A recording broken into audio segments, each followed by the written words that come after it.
Coach Johnny Dawkins joins us. Your team rallied, battled to the end, but you fall short. Just thoughts on a long and interesting game tonight. Well, we got off to a bad start. We would like to start the game better. They had a lot of momentum. Not like our guys will do. They fought back and gave us a chance at the end. But, you can't keep battling uphill from that type of a deficit. And we have to be better in that area. There were some good things we did in the second half that we need to take going forward for our team. It's good to see everybody back now. And as we get these guys back, CJ and Ibrahim are back in the rotation and back getting some minutes and some practices, we'll continue to be better. Then the foul troubles on Shamari and Darius in the first half. You had to go deep in your bench. Niels gave you good minutes. Obviously, in the first half had to bring DeMar Langford in, but clearly that was a ripple effect that affected you guys offensively and defensively in the first half. No, absolutely. That does hurt, and it changes everything we have to do on the bench. We have to make some adjustments. But some guys came in and gave us a good lift. I thought DeMar came in and gave us some good minutes and kind of stayed us for the most part. I didn't think we ended the half well. I thought we cut to 4, and then we let them kind of go on a run. And toward the end of the half and extended to double digits. Johnny, you're down, as you mentioned, 14, cut it to 4, then down 13. What are your thoughts in the locker room? They come out and get it to 19, and then what did your team do to begin to kind of get back into it? Well, we stayed with what we do. We started, picking up full. We started pressing. That's who we are. We got to make it a 94-foot ball game. I think at times, we get out of that a little bit where our guys – start wanting to pace themselves. We can't play that way. Our strength is our numbers, as you see in this game.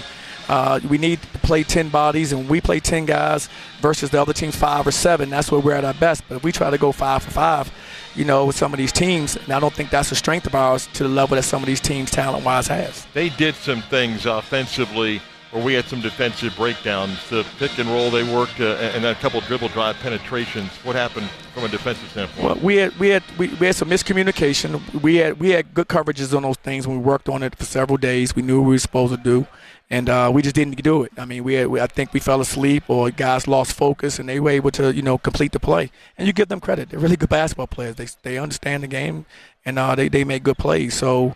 Hats off to them for making good plays, but it's something that we went over multiple times. I thought we had it down, and we didn't execute as well as we needed to. You talked about guys that had come in. DeMar gave you some minutes, and for Niels Mahowski hit some big shots. You're trying to rally late. I know every game is an opportunity for him. Those are minutes that I'm sure you hope he takes in a positive way from tonight. No, absolutely. I thought he was terrific. I mean, he's been practicing well. That's why he's earned the minutes he's getting, and they came in and made a big contribution today. Just unfortunately, we fell short. But, they gave us a chance.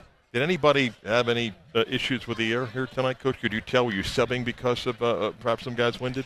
Yeah, we've been in this before, as I mentioned. I played, out west for a number of years, so I understand that, we have to be able to take our guys out, give them a quick rest, put them back in the game. And usually if you do that, for about one time, the guys kind of adjust to the altitude and they're ready to go because these are well-conditioned athletes. But it just – from the height, the altitude, when you first go out there and play the first 3 or 4 minutes, you can feel it. And but after you sit down or get a timeout and go back in, usually you've adjusted. They took a lot of free throws at the end down the stretch. They took 47 field goal attempts and took 46 free throws. We took some free throws. We missed some. The game stopped a lot tonight. And again, it's not pointing to any one particular play, but how much did that also kind of impact any sort of a rhythm you can get? No, it was difficult. It was a lot of stop-start, a lot of stoppages, and that's always makes the game a little disjointed.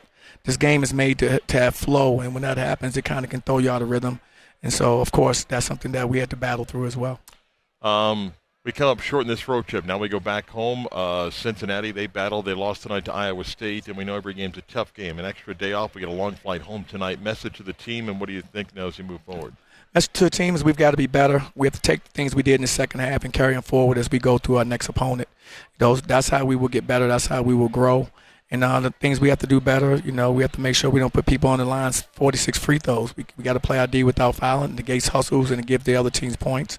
And then we have to capitalize when we get to the line. We can't miss 12 free throws in a game like this on the road. I mean, we end up losing by 2. All right, Coach, thanks for coming out.